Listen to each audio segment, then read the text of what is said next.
What's up YouTube? Katika hii dunia ya kisasa, wanaume wengi imefikia hatua tumekata tamaa, tumeumizwa, tumedharauliwa. Imefikia hatua sometimes mpaka tukua tunalazimisha mwanamke atupende, si ndio?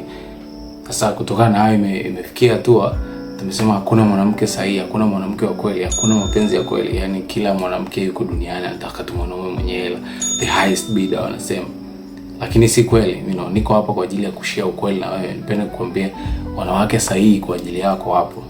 Kweli wapo. Sio wengi lakini wapo. Nataka usikate tamaa. Nataka nikurudishe ule moyo wako ambao ulikuwa ushaanza veer away, ulishaanza kujitoa kabisa kwenye hilo kundi la lover boy. Sitaki uwe lover boy. Sitaki utumie mbinu za kujishusha, sijui kujinyenyekesha, kumlazimisha mwanadamu mwenzako akupende. Hapana.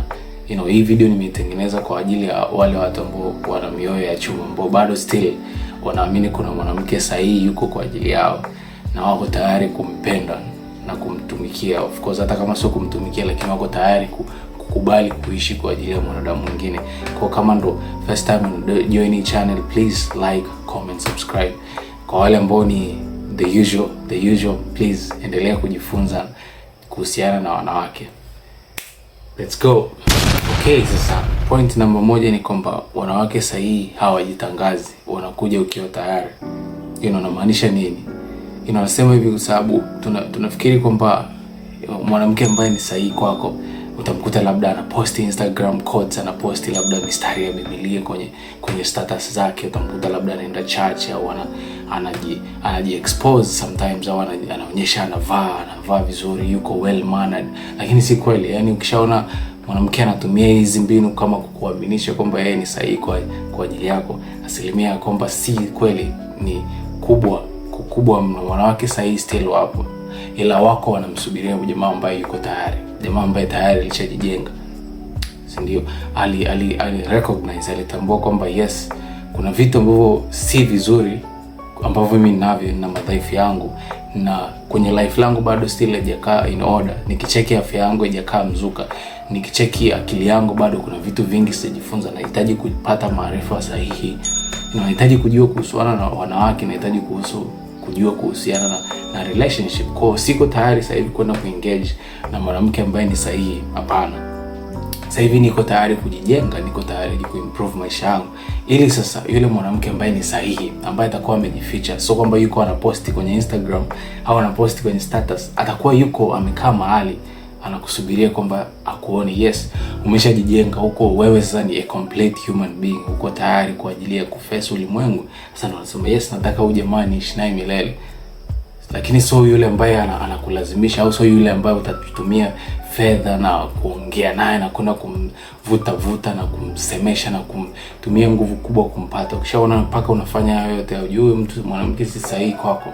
Mpaka utumie hela ndo akupende, mpaka umpeleke kwenye restaurant ndo akupende. Afu unafikiri ni mwanamke ni sahihi sababu waga na kutumia quotes za Biblia au anaendaga kanisani. Hapana, mwanamke sahihi anakuja wakati wewe tayari ni mtu sahihi.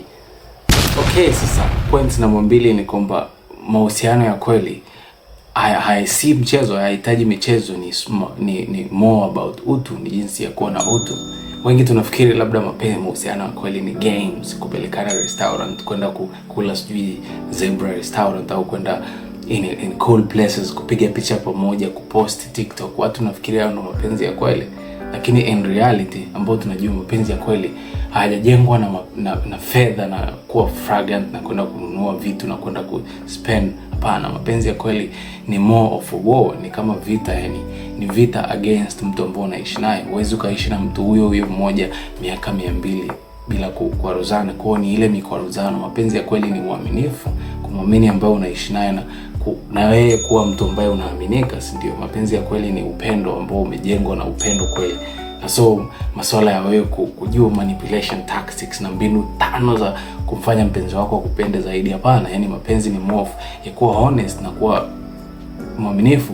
Kingine ni kumpenda, na kingine ni transparency, na kingine ni kuvumilia na kukubaliana na anachokisema mwenzako. Kama anakukosoa inabidi ukubali, kama anataka kuongea na wewe inabidi ukubali.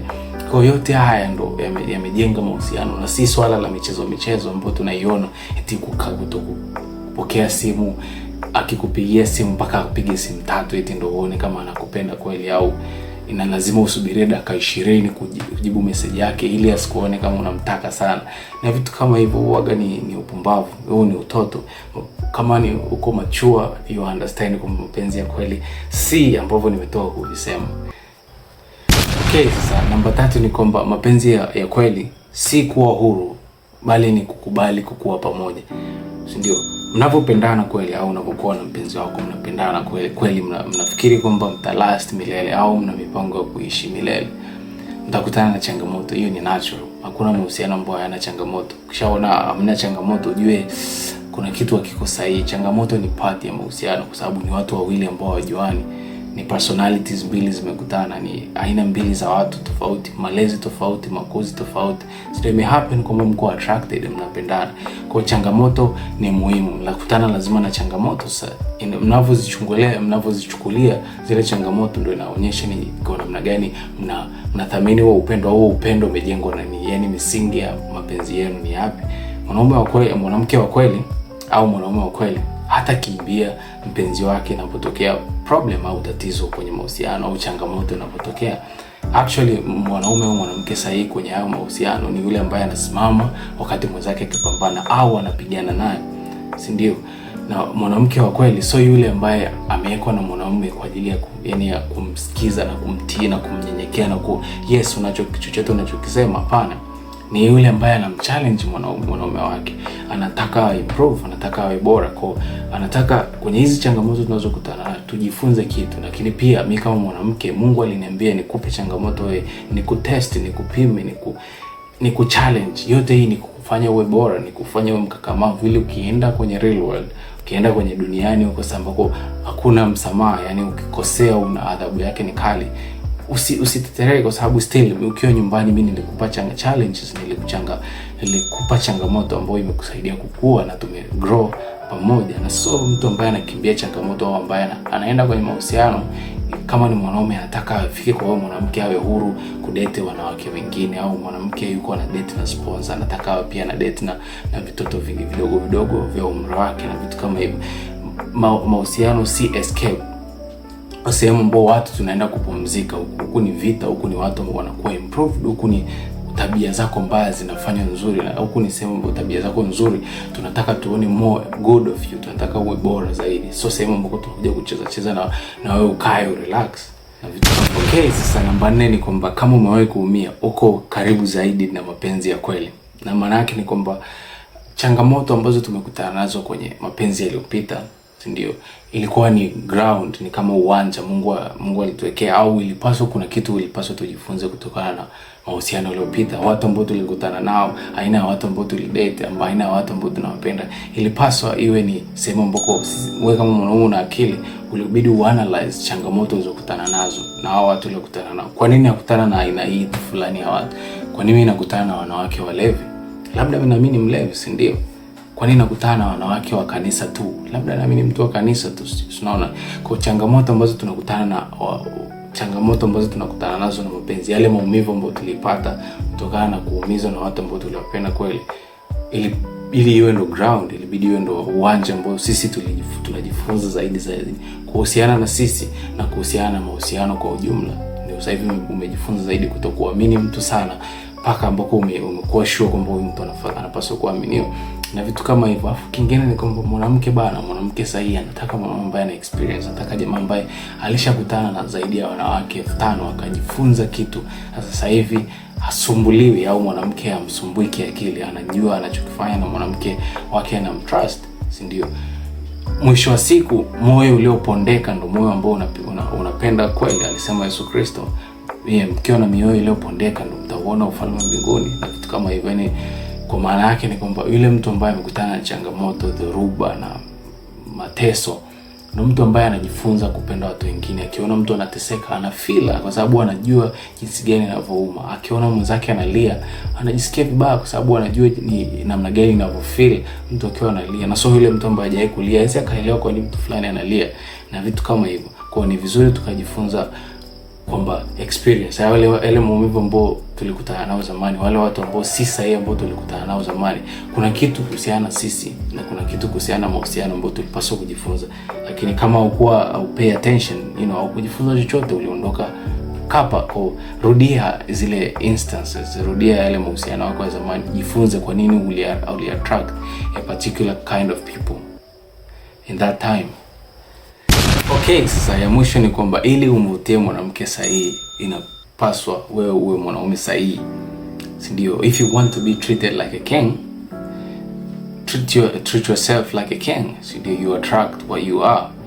Je, wewe unapenda kweli? Je, wewe uko una malengo? Je, wewe una maono? Je, wewe ni discipline? Je, wewe ni mwaminifu? Je, wewe uko mwazi? Je, wewe unapenda kuongea ukweli, si ndio?